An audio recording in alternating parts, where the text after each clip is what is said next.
It wasn't the nights he was gone that scared me. It was how easily he said her name. That was the moment something shifted inside me. We were standing in the kitchen, the yellow light above the stove flickering the way it always did when the bulb was about to die. I was stirring a pot of lentils, the smell of cumin and garlic clinging to the air, when he said it. Mom didn't sleep well again. His voice was calm, too calm, like he was talking about the weather. I remember the spoon pausing mid-stir, lentils bubbling softly, the clock above the fridge ticking louder than usual. I looked at him, really looked at him, and realized I didn't know where my husband had slept the night before, or the night before that. He had been saying the same thing for weeks now. My mother is sick. She needs me. I can't leave her alone at night. At first, I didn't question it. Why would I? When a man says his mother is ill, you don't accuse him of lying. You bring soup. You lower your voice. You tell him to go, that you'll manage here. That's what I did.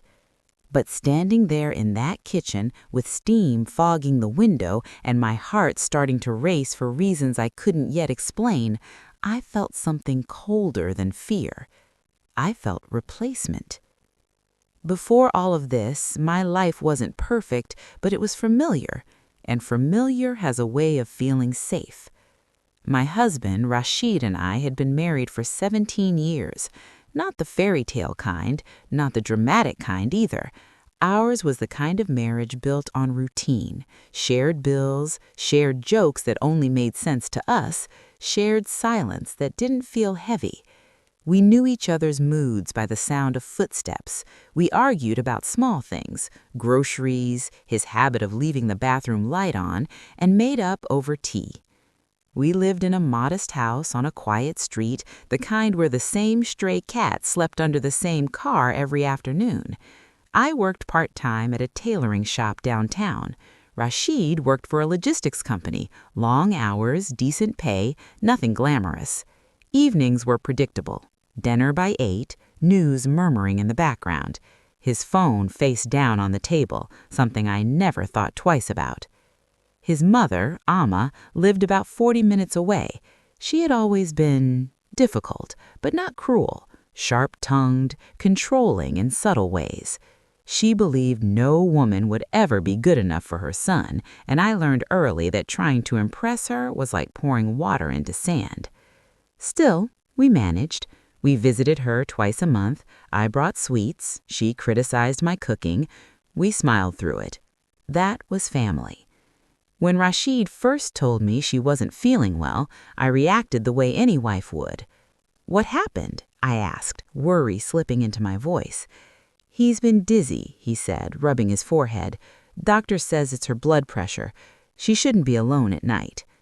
"Then stay there," I told him. "Of course you should." I packed him a small bag that night, pajamas, his charger, the book he never finished. I kissed his cheek at the door and watched his car disappear down the street. I didn't feel abandoned. I felt proud. He was being a good son. The first week passed quietly. He came home every morning, showered, changed, and left for work. Sometimes he brought breakfast. Sometimes he looked tired. I told myself it was stress. The second week, things changed, just enough to notice. He stopped staying for tea in the mornings. He started answering calls in the other room. When I asked how Amma was doing, his answers became shorter. "She's the same. She slept a little. She needs time."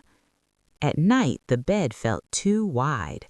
I slept on my side, my back facing his empty space, convincing myself this was temporary, that I was being selfish for missing him. Then came the small things, the things that don't scream but whisper. One evening he came home later than usual, smelling faintly of a different soap. Not unfamiliar, just not ours. I noticed it when he leaned down to kiss my forehead. The scent lingered, floral and warm. "Did you change soaps at your mother's?" I asked lightly, not accusing, just curious. He froze for half a second. Half a second is all it takes to tell the truth from a lie. "Oh," he said, forcing a small laugh. "Yes, she bought some cheap brand. Strong smell, right?" I nodded, smiled, let it go. But my body didn't. I started waking up before dawn, heart racing, listening to the quiet house. I'd reach for my phone, check the time, check his messages. Nothing suspicious, nothing obvious, just updates about his mother's medication, doctor visits, complaints about traffic. Still, a tension settled into my chest, like a tight knot that refused to loosen. One evening, while folding laundry, I found something in his bag that made my hands tremble. A receipt. Not from a pharmacy, not from a clinic. A small cafe receipt dated 11:47 p.m., paid in cash. I stared at it for a long time, the sound of the washing machine thumping behind me, my reflection in the mirror looking older, more tired than I remembered. Maybe he needed coffee. Maybe Amma sent him out. Maybe I was imagining things. I folded the receipt back where I found it. That night, when he called to say he wouldn't be coming home again, I asked a question I hadn't asked before. "Rashid," I said carefully, "are you sleeping at Amma's every night?" There was a pause on the line, static, breathing. "Yes," he said. "Where else would I be?" I closed my eyes. "I just miss you," I replied. "I know," he said quickly, too quickly. "It won't be long." After we hung up, I sat alone in the dark living room, the TV off, the silence pressing in. I tried to picture him in his childhood bedroom, tried to imagine his mother asleep down the hall, but another image kept intruding, one I didn't have proof for yet but felt deep in my bones. A different bed, a different woman, and a lie that was growing heavier by the night. I didn't know it yet, but the truth wasn't waiting to be confessed. It was waiting to be discovered, and it would change everything. The next few days passed with the kind of quiet that feels unnatural, like the calm before something breaks. I went through my routines on autopilot. Wake up, pray, make tea for one, walk to the tailor shop, nodding at the same faces I'd seen for years. My hands still knew how to measure fabric, how to guide the needle, but my mind lagged behind, stuck on one question I kept refusing to finish. If he's not where he says he is, then where is he sleeping? At night, the house felt different, not lonely, hollow. I kept a small lamp on in the bedroom, telling myself it was for safety, but really it was because the darkness gave my thoughts too much room. I'd lie there listening to the distant hum of traffic, replaying his voice in my head. Where else would I be?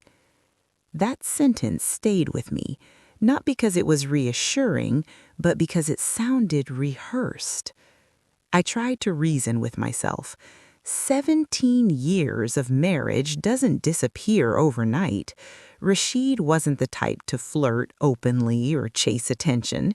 He was quiet, reserved, almost invisible in crowds. If someone had asked me to describe him, I would have said steady, dependable, predictable. But predictability can also make lies easier to hide. One evening, Amma called me directly. That alone was unusual. Her voice sounded strong, too strong. "Beta," she said, using the affectionate word she only used when others were listening. "How are you?" "I'm fine," I replied. "How are you feeling?" There was a pause, the kind where someone searches for the right answer. "Oh, you know," she said vaguely. "Old age, this body is tired." I hesitated. "Rashid said you haven't been sleeping well." Another pause, longer this time. "He worries too much," she said dismissively. "I sleep enough." My grip tightened around the phone. "I was thinking of coming by tomorrow. I can bring soup." "No need," she replied quickly. "I have everything. You rest." The call ended shortly after that. I sat there staring at my phone, my heart beating faster than it should have. That night, I didn't sleep at all. By morning, a quiet resolve had settled into me.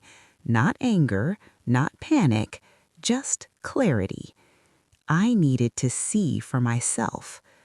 The next evening, after work, I didn't go home. I took a bus toward Amma's neighborhood, my stomach twisting with every stop. I told myself I was being ridiculous, that I'd arrive, see Rashid's car outside her house, laugh at myself, and go home ashamed of my doubt. When I turned the corner onto her street, my steps slowed. Her house sat exactly as it always had, lights on in the living room, curtains drawn halfway, peaceful, ordinary. But Rashid's car wasn't there. I stood across the street, pretending to scroll through my phone, watching the house. 10 minutes passed, then 20. No movement, no sound, just the faint glow of the television through the window. I crossed the street and rang the bell. Amma opened the door herself. She looked surprised, not pleased, not worried, just surprised. "Oh," she said, "you came." "Yes," I replied, forcing a smile. "I wanted to see how you were." She stepped aside to let me in. The house smelled the same, antiseptic and old incense. Everything was in its place, too much in its place. "Where's Rashid?" I asked casually, slipping off my shoes. "He left earlier, went home." I felt my chest tighten. "He said he was staying with you tonight." She frowned, a real one this time. "No, Betta, he was here in the afternoon, not now." The room felt smaller suddenly, the walls closer. "Are you sure?" I asked. "Yes," she snapped. "Why would I lie?" I swallowed. "Of course." I stayed for tea, my hands trembling as I lifted the cup to my lips. We spoke about nothing, the weather, a neighbor's wedding, her doctor's advice. She didn't look sick. She didn't look lonely. When I left, my legs felt weak. Outside, I stood on the pavement and called Rashid. He answered on the third ring. "Where are you?" I asked casually. "At Amma's," he replied without hesitation. I closed my eyes. "I just left there," I said quietly. "She said you weren't." Silence. Not the kind filled with excuses, the kind filled with panic. "I stepped out," he said finally, "for groceries." "At 10 at night?" I asked. Another pause. "You're imagining things," he said sharply. "Why are you checking on me like this?" "I'm your wife," I replied. "I deserve to know where my husband sleeps." He exhaled loudly. "You're tired. Go home. We'll talk later." The call ended. I sat there under the streetlight, my phone still pressed to my ear, feeling something inside me crack open. He had lied, not clumsily, not accidentally, deliberately. That night, I didn't cry, I didn't scream, I didn't confront him again. I did something else. I paid attention. Over the next week, I noticed patterns. His phone stayed on silent. His clothes smelled different each time he came home. He avoided my eyes, kissed my cheek instead of my lips. Once, when he thought I was asleep, I heard him whisper into his phone from the hallway. "I can't talk now," he said softly. "She's here." She. Not Amma, not my wife, just she. The word echoed in my chest long after he'd gone quiet. I began checking the timestamps on messages, the gaps between his calls. I memorized his schedule, his excuses, his tone shifts. I wasn't proud of it, but I wasn't ashamed either. Because when trust is stolen, the body goes searching for truth. One afternoon, while cleaning out the car, I found something tucked beneath the passenger seat. A woman's hair clip, not mine. I sat there gripping it, the car door open, sunlight pouring in, my heart finally catching up to what my instincts had been screaming for weeks. My husband wasn't sleeping at his mother's house. He was sleeping somewhere else. And I was done pretending not to know.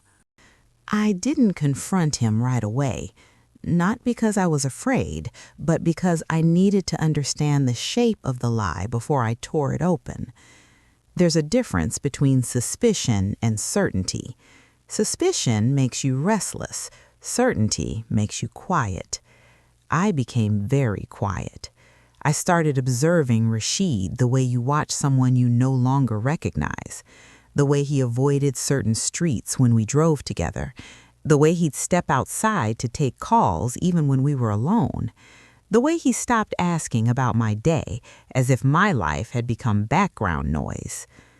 One night, while folding his clothes, I noticed something small but unmistakable. His shirt was buttoned wrong. One button off, the kind of thing he never did. Rashid was precise, almost obsessive about order.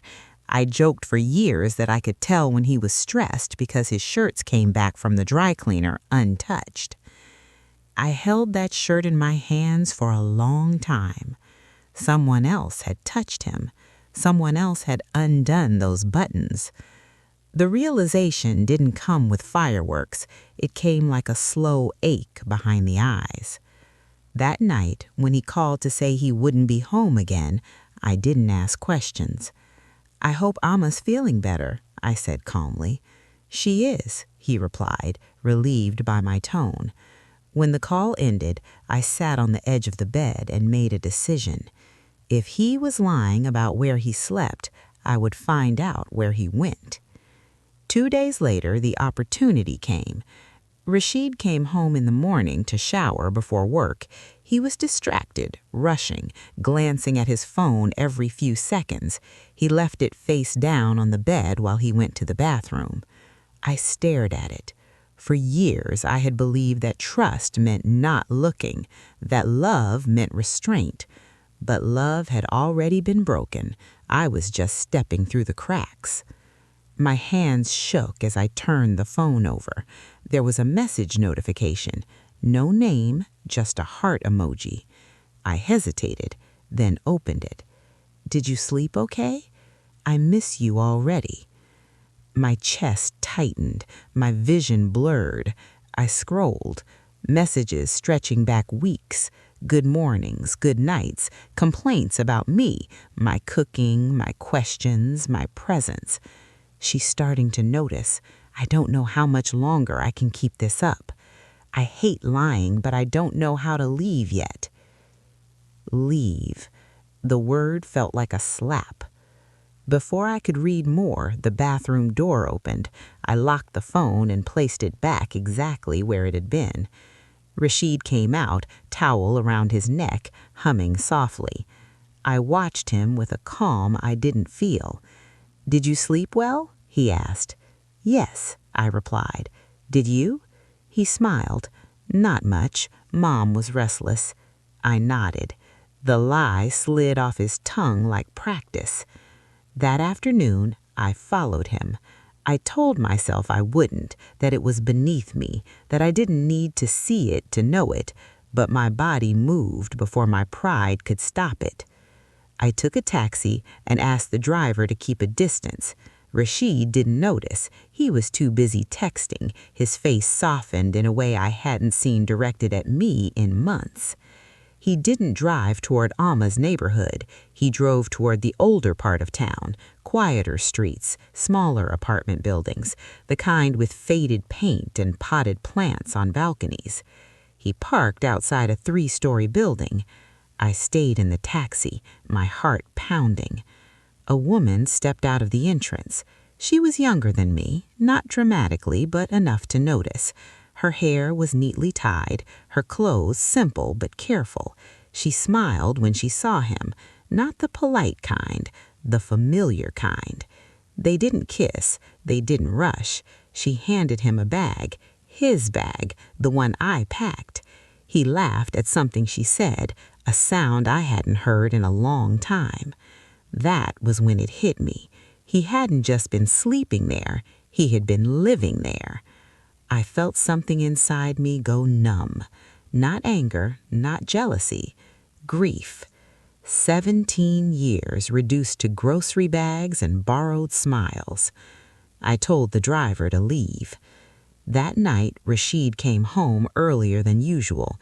He sat across from me at the table, eating quietly. "I want to talk," I said. He stiffened. "About what?" he asked. "About the other woman," I replied evenly. His fork froze mid-air. "I followed you today," I continued.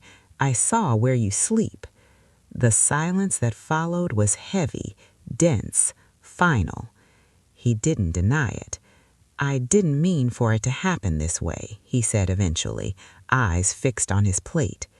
"She knows you're married," I said. "Yes." "And your mother?" I asked. He swallowed. "She knows." The betrayal landed deeper than I expected. "So all those nights," I said softly, "when I prayed for her health, you were lying in someone else's bed." He looked up then, guilt flickering across his face. I was confused. I didn't want to hurt you. I laughed, a quiet, broken sound. "You let me believe your mother was sick. Do you know what kind of man does that?" He didn't answer. I stood up, my legs steady despite the storm inside me. "I won't scream, I won't beg, but I won't protect your lies either." His eyes widened. "What does that mean?" "It means," I said calmly, "you don't get to hide behind family anymore." That night he slept on the couch. I slept in our bed, staring at the ceiling, knowing the hardest part was still ahead. Because the truth was out, and soon everyone else would know where my husband had really been sleeping. The morning after the truth came out, the house felt like it was holding its breath. Rashid woke early and left without a word. No apology, no explanation beyond what he'd already given. Just the quiet click of the door and the echo of footsteps walking away from a life he'd already abandoned in pieces. I made tea and let it go cold. I sat at the table, staring at the place where he used to sit, remembering how many mornings we'd shared in that same silence, only then it had been comfortable. Now it felt like the aftermath of something broken beyond repair. I didn't cry. Not yet. Instead, I began to plan. Not revenge. I wasn't interested in humiliating him or burning everything down. What I wanted was truth. Clean, undeniable truth. For myself and for everyone who had been unknowingly folded into his lies. That afternoon, I went to see Amma. I didn't call first. She opened the door and stiffened when she saw me.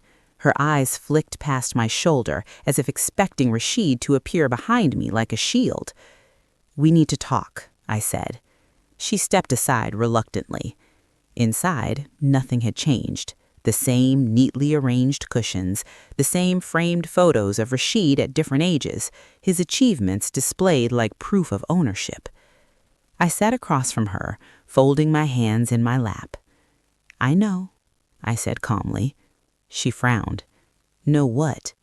"About the woman," I replied. "About where my husband has been sleeping." Her jaw tightened. "You followed him," she snapped. "How shameless." I felt something settle inside me then, not anger, but clarity. "What's shameless," I said quietly, "is using illness as a cover for betrayal." She looked away. "I was protecting my son," she said after a moment. "Your marriage has been unhappy for a long time." "That's not true," I replied. "And even if it were, this was not protection. This was deception." She sighed, suddenly tired. "He deserves happiness." "So did I said.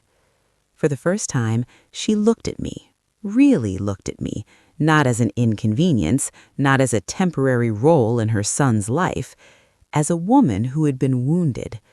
but it was too late for sympathy. "I won't lie for him anymore," I told her. "If people ask me where he's been, I'll tell them the truth." Her eyes widened. "You wouldn't." "I already have," I said. I stood and left before she could respond.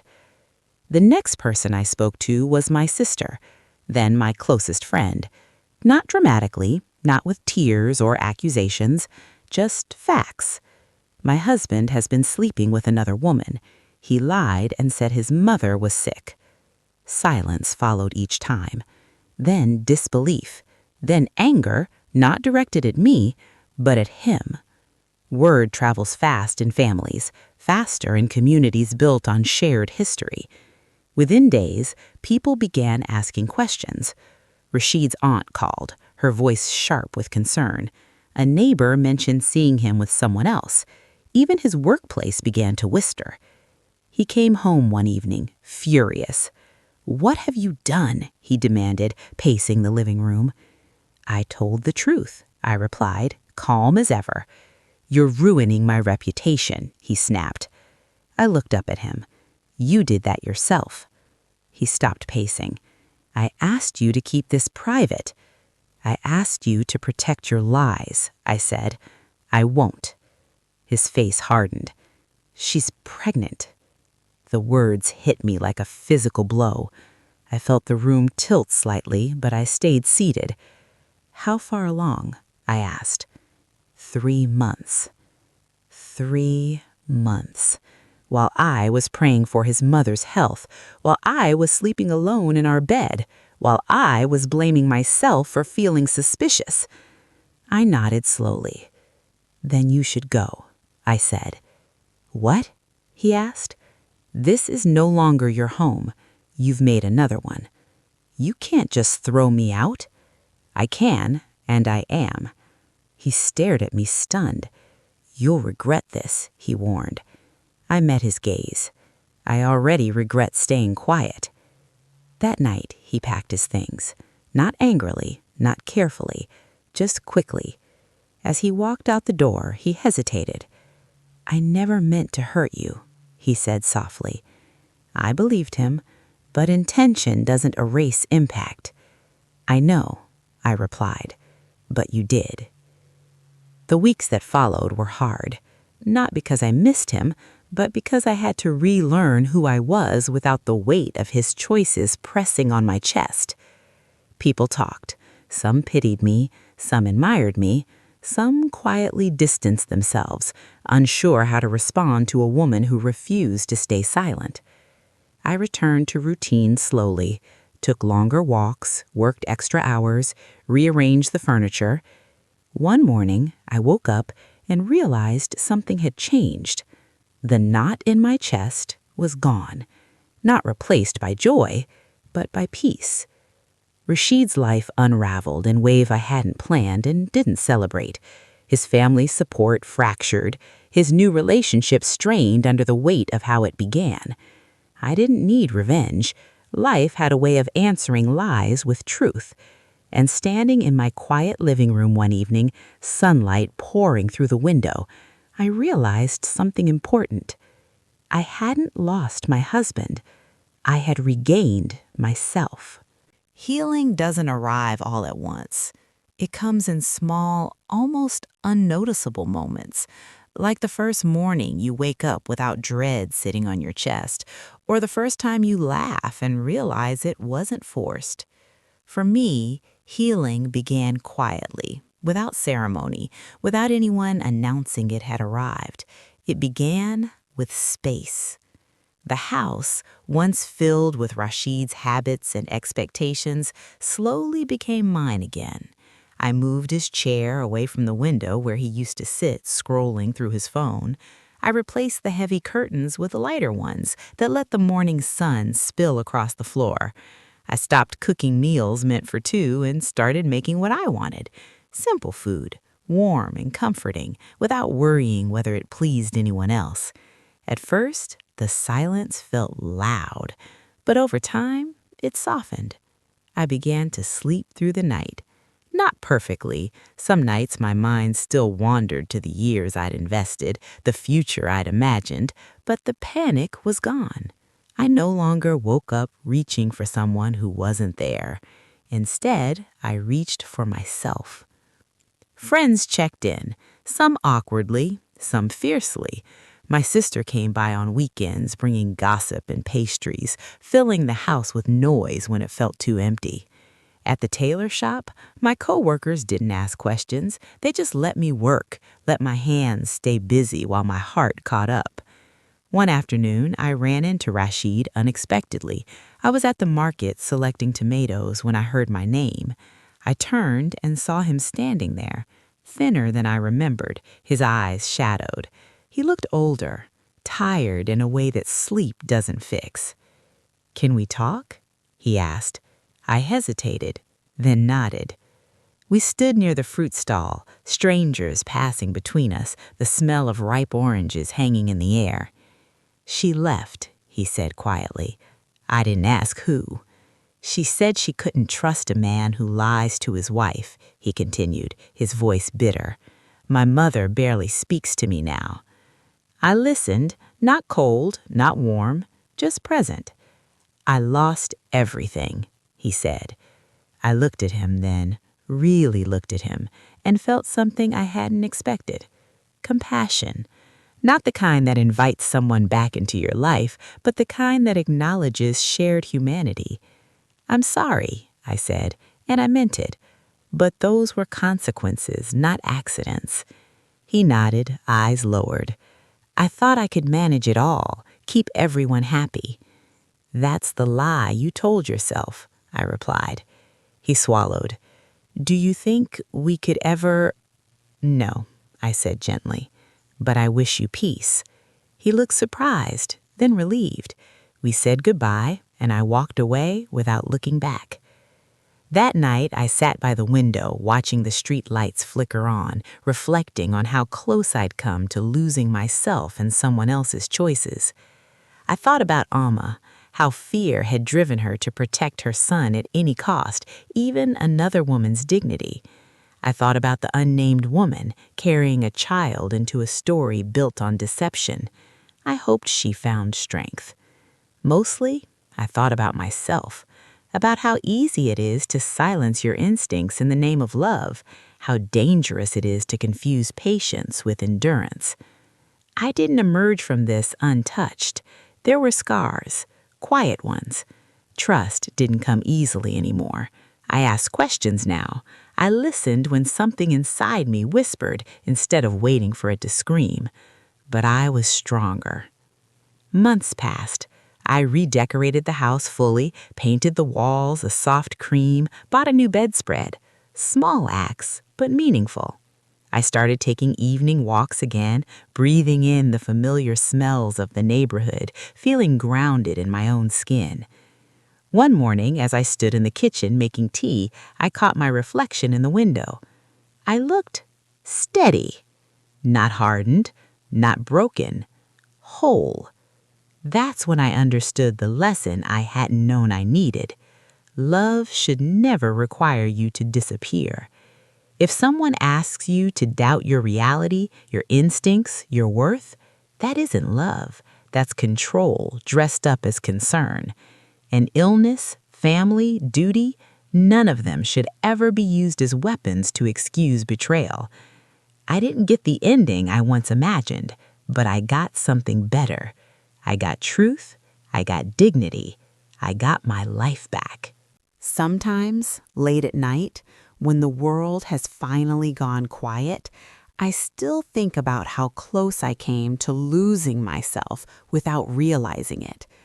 Not because of another woman, not even because of my husband's betrayal, but because I almost convinced myself that my discomfort was selfish, that my questions were unreasonable, that my instincts were something to be controlled instead of honored. That's the part that stays with me. When you love someone for a long time, you learn to explain their silences for them. You learn to soften your voice so they don't feel accused. You learn to swallow questions because you don't want to sound ungrateful, dramatic, or insecure. I did that for weeks. I told myself a good wife trusts, a good daughter-in-law doesn't interfere, a good woman waits patiently. And in that waiting, I nearly disappeared. Looking back now, I realize the lie didn't start with where he slept. It started with how easily he let me doubt myself. The first time I felt something was wrong, I ignored it. The second time, I made excuses. By the third time, my body was carrying the truth while my mouth stayed quiet. And that kind of silence does something to a person. It teaches you to shrink, to accept crumbs as peace. I meet women now at the tailor shop, at family gatherings, even strangers on buses, and I hear pieces of my old self in their voices. He says I'm overthinking. She says I should be grateful. They tell me not to make problems. And every time I want to reach across the space between us and say gently, your questions are not problems, they are signals. We are taught to believe that dignity comes from endurance, that strength means staying, that love means sacrifice without limit. But I've learned something different. Dignity comes from truth, even when it hurts. Strength comes from listening to yourself, even when your voice shakes. And love, real love, never asks you to betray your own reality.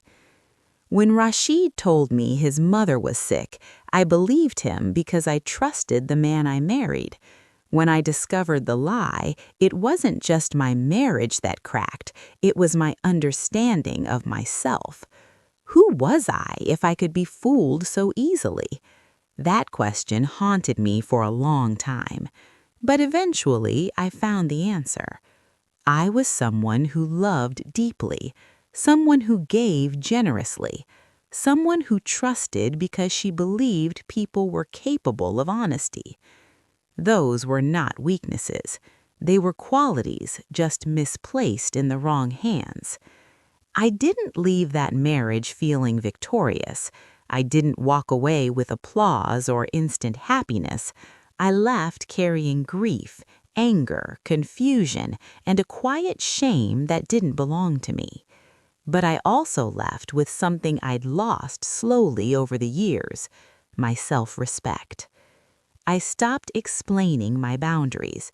I stopped apologizing for my clarity. I stopped asking for permission to take up space in my own life. And with time, the sharpness softened. The nights became easier. The mornings felt lighter. The silence turned into peace instead of absence. I learned that closure doesn't always come from apologies or regret. Sometimes it comes from acceptance, from understanding that someone else's choices are not a reflection of your worth. Rashid chose deception. His mother chose complicity. I chose truth. And that choice, though painful, saved me. If you're listening to my story and something inside you feels tight, if you recognize yourself in the hesitation, the quiet doubts, the excuses you make for someone you love, I want you to pause with that feeling. Don't rush to dismiss it. Don't shame yourself for it. Just listen. Your intuition doesn't shout, it whispers, and it whispers because it trusts you to hear it. You deserve a life where love doesn't come wrapped in confusion. You deserve relationships where concern doesn't hide betrayal. You deserve honesty, not just from others, but from yourself. So I'll ask you the same question I asked myself when everything finally came into the light. If you already know the truth, what is keeping you from honoring it? Would you have stayed silent like I did at first, or would you have listened sooner? Tell me in the comments. Your story matters too. And if you found something of yourself in my words, if you're walking through your own season of doubt, discovery, or rebuilding, I hope you'll stay here with me. Subscribe, share, and know this: you are not weak for loving, you are not foolish for trusting, and you are never wrong for choosing yourself. Sometimes losing the life you planned is the only way to find the life you deserve. Time didn't rush to heal me. It walked, slowly, carefully, as if it didn't want to scare me away. A year passed before I realized I no longer measured my days by what I'd lost, but by what I was building. The first anniversary of our separation came quietly. No dates circled on the calendar, no heaviness in my chest. I noticed it only because the season had changed again, and the air carried that same early warmth that had the year everything fell apart. I was standing at the tailor shop, pinning fabric on a mannequin when it hit me. I was okay. Not pretending, not surviving, actually okay. There's a difference between peace and numbness, and by then I knew which one I had. Numbness keeps you still. Peace lets you move forward. I had begun saying no without rehearsing it first. I had begun laughing without checking who was listening. I had begun trusting my instincts, not blindly, but respectfully. And that changed everything. I didn't rush into another relationship, not because I was afraid, but because I was no longer lonely in my own company. Evenings became something I looked forward to: a cup of tea, a book I could finish without interruption, music playing softly while I cooked something new. Freedom doesn't always announce itself loudly. Sometimes it just feels like exhaling after holding your breath for years. Occasionally, people still asked about Rashid. Not directly, never directly. Questions wrapped in concern, statements disguised as curiosity. Does he ever call? Do you think he regrets it? Would you ever forgive him? I answered honestly. I've forgiven him, I'd say, but forgiveness doesn't mean access. That distinction took me a long time to learn. Forgiveness is for your heart. Access is earned through behavior. Some people nodded, understanding. Others looked uncomfortable, as if my calm unsettled them, as if a woman choosing peace over reconciliation challenged something they weren't ready to face in their own lives. I let them be uncomfortable. That wasn't my burden anymore. I ran into Amma once more, unexpectedly, outside a pharmacy. She looked smaller than I remembered, her posture less rigid. For a moment, we stood there awkwardly, two women connected by a story neither of us had chosen the same way. "You look well," she said finally. "I am," I replied. She hesitated. I should have done better. I studied her face, the lines etched by years of control disguised as love. "Yes," I said gently, "you should have." There was no anger in my voice, just truth. She nodded, eyes glistening, and we parted without another word. I didn't feel triumphant. I felt complete. That's another thing no one tells you. Closure doesn't always come with emotion. Sometimes it comes with clarity so clean it almost feels empty. And that emptiness? It's space.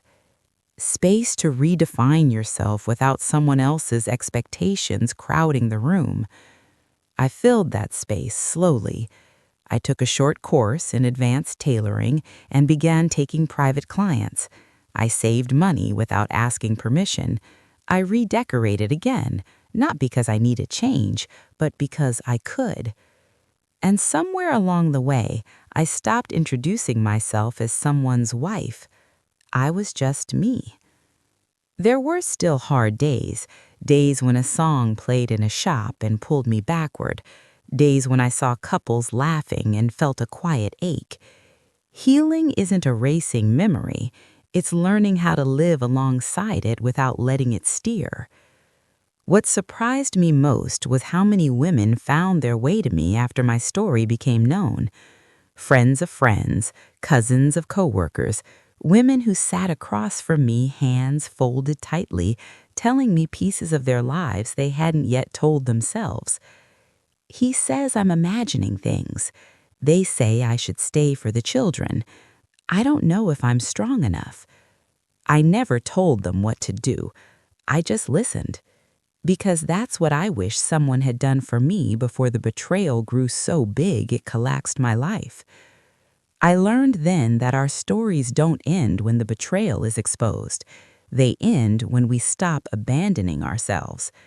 That's the real turning point. Not the confrontation, not the consequences, but the moment you decide you are worth honesty, even if it costs you everything familiar. If my story reached you, truly reached you, I hope it didn't just entertain you. I hope it sat with you. I hope it nudged something awake. And if you're still in the middle of your own story, still confused, still doubting, still telling yourself maybe tomorrow it will make sense, I want you to know this. Clarity doesn't always arrive gently, but it always arrives honestly. And when it does, you don't have to rush. You don't have to be brave all at once. You just have to be willing to listen. Sometimes the bravest thing a woman can do is stop explaining what she already knows is true. If you're there right now, standing at the edge of a realization you've been avoiding, take your time, but don't look away forever. Because on the other side of truth, there's a version of you who sleeps peacefully, speaks clearly, and no longer waits for love to prove itself. And she is worth everything it takes to reach her. There is a quiet moment that comes after a storm, not immediately, not dramatically, but gently, when you realize the wind has stopped rearranging your insides. For me, that moment arrived on an ordinary afternoon. I was sitting on the floor of my living room, sorting through a small box of old papers I'd been meaning to throw away. Receipts, warranties, instruction manuals for appliances we no longer owned. At the bottom of the box, I found a folded note in Rashid's handwriting. It was an old grocery list. Milk, tea leaves, bread. Don't forget the sugar. I stared at it longer than I expected to. Not because I missed him, but because I remembered her, the woman I had been when that list was written. She planned meals around someone else's preferences. She noticed small things. She believed presence meant commitment. I held the paper between my fingers and felt a tenderness rise in my chest. Not grief, not anger, respect. For her. She loved honestly. She trusted openly. She didn't play games or test loyalty. She believed words meant something. And even though that belief had been used against her, it didn't make her foolish. It made her brave. I folded the paper once more and placed it back in the box. Some things don't belong in the trash. They belong in acknowledgement. As time passed, I noticed how my story changed shape depending on who heard it. To some, it was a cautionary tale. To others, a story of betrayal. To a few, a story of strength. But to me, it became something else entirely. It became a reminder. A reminder that love without honesty is just performance, that sacrifice without respect becomes erasure, that patience without boundaries turns into self-abandonment. I stopped romanticizing endurance. We've been taught, especially women like me, raised to keep families together, that staying is always the noble choice, that holding on proves loyalty, that leaving means failure. But there are things worse than leaving. Staying silent, staying small, staying when your presence is taken for granted. Those choices cost more than we admit. I used to think strength looked loud, confrontational, unforgiving. Now I know better. Strength looks like calm. It looks like clear decisions made without apology. It looks like walking away without needing the other person to understand. Some evenings I sit by the window and watch the streets settle into night. Children calling to one another, someone laughing 2 houses down, life moving on, indifferent to our private heartbreaks. And in that movement, I find comfort, because the world didn't end when my marriage did. It expanded. I learned how much space I'd been taking up quietly, how much of myself I'd been folding inward to make room for someone else's secrets. When the lies left, so did the weight. People often ask me if I would do anything differently. I think about that carefully. I wish I had listened sooner. I wish I hadn't doubted my instincts. I wish I had trusted my discomfort instead of trying to be agreeable. But I don't regret loving sincerely. I don't regret believing in commitment. And I don't regret giving someone the benefit of the doubt, because the doubt, in the end, belonged to him, not me. What I regret is how long I delayed choosing myself. And that regret is not a punishment. It's a lesson, one I carry forward with intention. I no longer ignore small uneasiness. I no longer silence questions that matter. I no longer confuse consistency with loyalty. And when something feels wrong, I don't rush to explain it away. I pause. I observe. I listen. That pause has saved me more than once since. If there's one thing I hope stays with you from my story, it's this.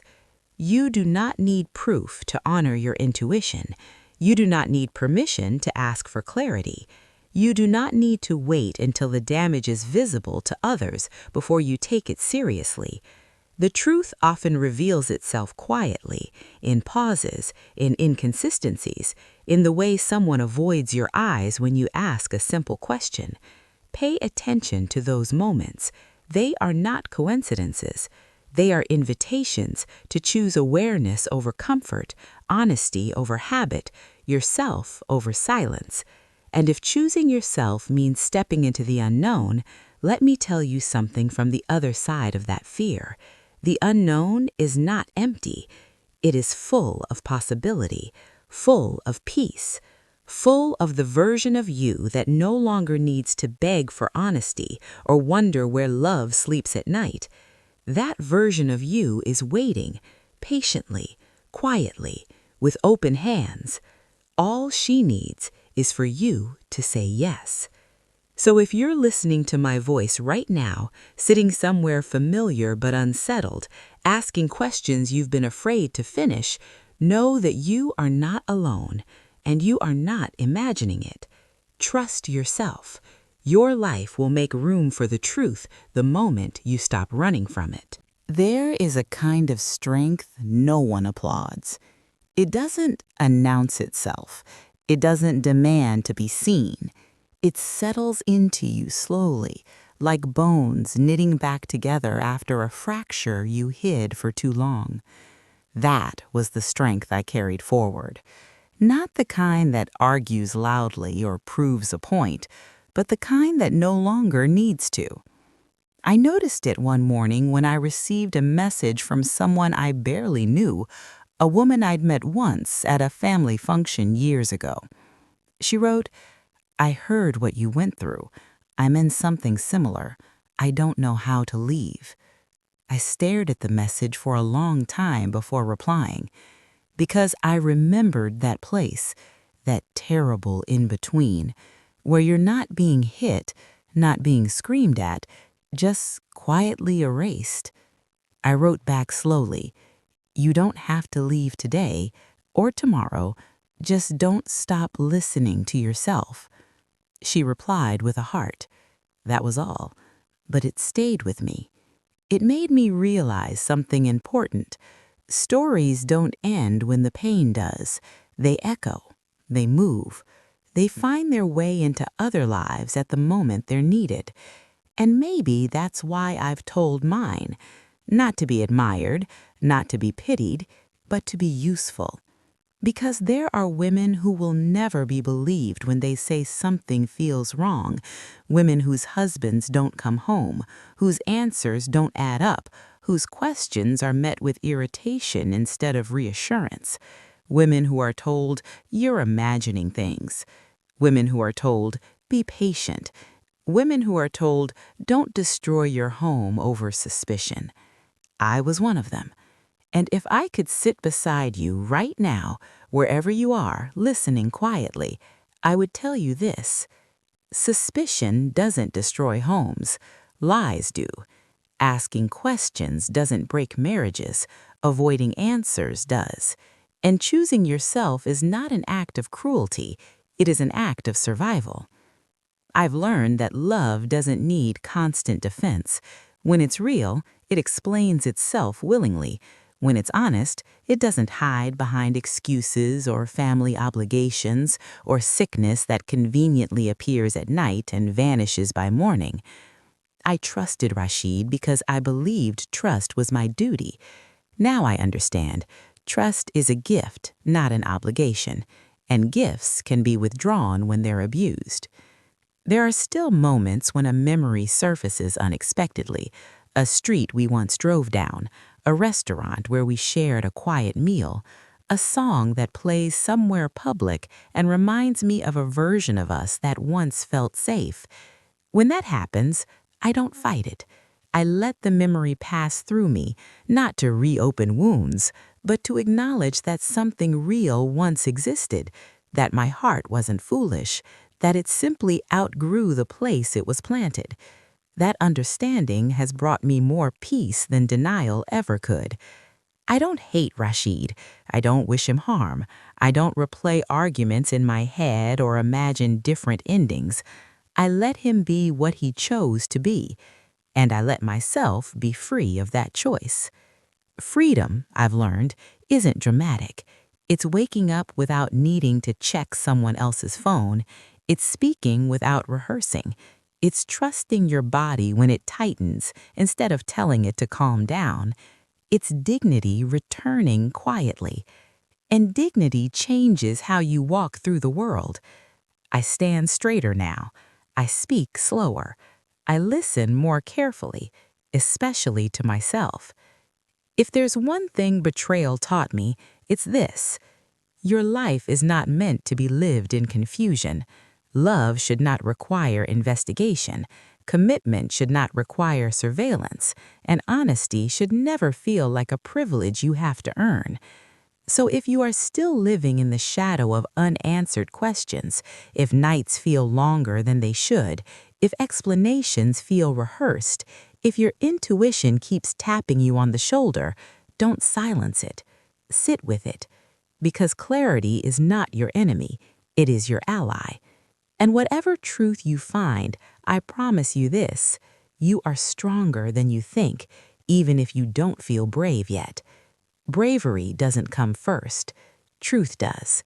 And once you face it, step by step, breath by breath, you will find yourself standing somewhere steadier than before, not untouched, not unscarred, but awake. And that awareness, that quiet, unshakable knowing, is something no one can ever take from you again. That is what remained for me after the lies were gone. That is what I carry now.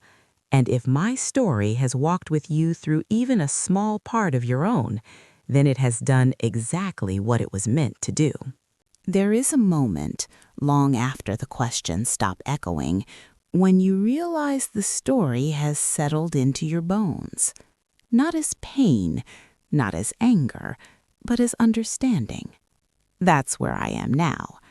I no longer replay the nights he didn't come home or the lies dressed up as concern. Those memories exist, but they don't demand my attention. They sit quietly in the background, like old photographs you don't need to look at to remember what they contain. What stays with me instead is the woman I became after the truth. She is not dramatic. She does not explain herself endlessly. She does not negotiate her worth. She knows when something is off, and she does not argue with that knowing. I see her most clearly in small moments. The way I pause before agreeing to things I don't want. The way I ask direct questions without apologizing for them. The way I leave rooms, conversations, relationships, the moment respect disappears. These are not loud victories. They are quiet boundaries, and quiet boundaries change lives. I used to think love was proven by endurance, by how much discomfort you could absorb without complaint, by how often you put yourself second so someone else could remain comfortable. Now I understand something different. Love is proven by presence, by consistency, by the willingness to be seen fully, honestly, even when it's inconvenient. Anything else is performance, and I no longer applaud performances. Every so often, someone asks me if I'm afraid to trust again. The answer surprises them. No, because I don't trust blindly anymore. I trust wisely. I trust patterns, not promises. I trust actions, not explanations. I trust the feeling in my chest when something doesn't align. That kind of trust doesn't make you closed off. It makes you safe. There is a difference. I didn't become hardened by betrayal. I became refined. Like glass after heat. Clearer, stronger, more intentional. I still believe in love, deeply, but I believe in the kind of love that doesn't require you to abandon yourself to keep it alive. And if that love comes again, whether in the form of another partner or deep friendship, or simply a richer relationship with myself, I will recognize it by how peaceful it feels, not by how anxious it makes me. That's another lesson I carry now. Anxiety is not excitement, confusion is not passion, and longing should not feel like waiting to be chosen. I choose myself now, every day, even on the days it feels unfamiliar, especially on the days it feels uncomfortable, because discomfort is often the sound of growth happening. If I could speak to the woman I was at the beginning of this story, standing in the kitchen, spoon paused in a pot of lentils, heart quietly tightening, I wouldn't warn her. I wouldn't rush her. I would simply place a hand over hers and say, pay attention, not to the fear, not to the imagined worst-case endings, but to the truth trying to reach you. Because it always does. No matter how carefully someone hides it, no matter how many excuses wrap around it, truth has a way of surfacing through a pause, a smell that doesn't belong, a name said too easily. And when it does, you don't owe it silence. You owe it respect, your respect. I tell my story now not because it defines me, but because it freed me. It reminds me that even when life fractures, it doesn't have to shatter, that there are ways to rebuild that don't resemble what was lost. And that's okay. Sometimes the new shape is better suited to who you've become. So if you're still listening, still sitting with me in this quiet space where reflection lives, I want to leave you with this thought. You are not here to make other people's lies easier to carry. You are not here to dilute your truth for someone else's comfort. You are not here to wait in the dark while love sleeps somewhere else. You are here to live fully, awake, grounded, and honest. And if that means walking away from a story that no longer honors you, then walking away is not failure, it is completion. This is where my story rests now, not in bitterness, not in regret, but in peace. And peace, I've learned, is the truest ending of all.